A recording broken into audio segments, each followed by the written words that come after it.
মধ্যপ্রাচ্য কিংবা ইউরোপে যাওয়ার ফ্লাইট ধরতে বছরের পর বছর ধরে চট্টগ্রাম ও সিলেটের প্রবাসীদের ঢাকায় ছুটতে হয়েছে। দূরত্ব, যানজট আর বাড়তি সময় সব মিলিয়ে আন্তর্জাতিক ভ্রমণের শুরুটাই অনেকের জন্যই হয়ে ওঠে ভোগান্তির কারণ। তবে এবার সেই চিত্র বদলে দেওয়ার পরিকল্পনা করছে দেশের শীর্ষ বেসরকারি এয়ারলাইন্স ইউএস বাংলা। ঢাকার হযরত শাহজালাল আন্তর্জাতিক বিমানবন্দর কেন্দ্রিক প্রচলিত ব্যবসায়িক মডেলের বাইরে গিয়ে চট্টগ্রাম ও সিলেটকে আন্তর্জাতিক ফ্লাইটের গুরুত্বপূর্ণ অপারেশনাল হাব হিসেবে গড়ে তুলতে চায় প্রতিষ্ঠানটি। প্রশ্ন হলো, দেশের প্রধান বিমানবন্দর ছাড়াও হঠাৎ করে চট্টগ্রাম ও সিলেটকে ঘিরে কেন এত বড় পরিকল্পনা?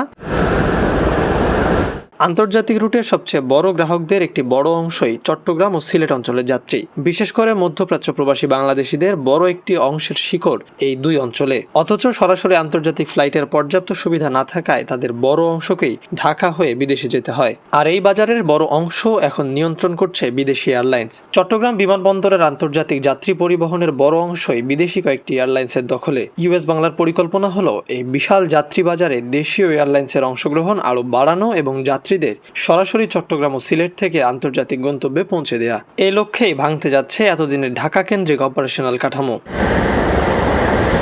এয়ারলাইন্সের পরিকল্পনা অনুযায়ী আগামী 2027 সালের মধ্যে ইউএস বাংলার বহরে যুক্ত হতে যাওয়া নতুন বোয়িং উড়োজাহাজগুলোর একটি উল্লেখযোগ্য অংশ চট্টগ্রাম ও সিলেট কেন্দ্রিক অপারেশনে ব্যবহারের পরিকল্পনা রয়েছে। এর মধ্যে চট্টগ্রামে সার্বক্ষণিকভাবে 4টি এবং সিলেটে অন্তত 2টি উড়োজাহাজ রাখার পরিকল্পনা করা হচ্ছে। অর্থাৎ চট্টগ্রাম বা সিলেটের কোনো যাত্রীকে আন্তর্জাতিক ফ্লাইট ধরতে আর বাধ্যতামূলকভাবে ঢাকায় আসতে হবে না। নিজ শহর থেকে সরাসরি মধ্যপ্রাচ্য কিংবা অন্যান্য আন্তর্জাতিক গন্তব্যে যাওয়ার সুযোগ তৈরি হতে পারে।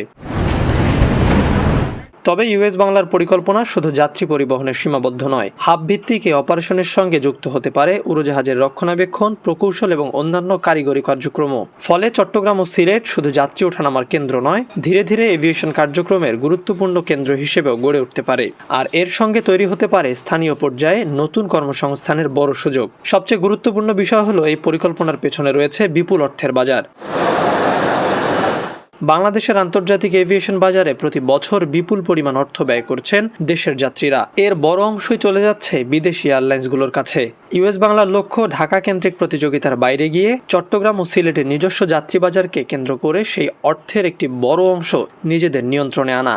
অর্থাৎ এটি শুধু নতুন কিছু রুট চালুর পরিকল্পনা নয়, বরং দেশের আকাশপথের ব্যবসায়িক মানচিত্রই বদলে দেওয়ার একটি বড় কৌশল। ঢাকা থাকবে দেশের প্রধান এভিয়েশন গেটওয়ে, কিন্তু তার পাশাপাশি চট্টগ্রাম ও সিলেটকে শক্তিশালী আন্তর্জাতিক হাব হিসেবে দাঁড় করাতে পারলে বাংলাদেশের আকাশপথে তৈরি হতে পারে নতুন এক ত্রিমুখী কেন্দ্র।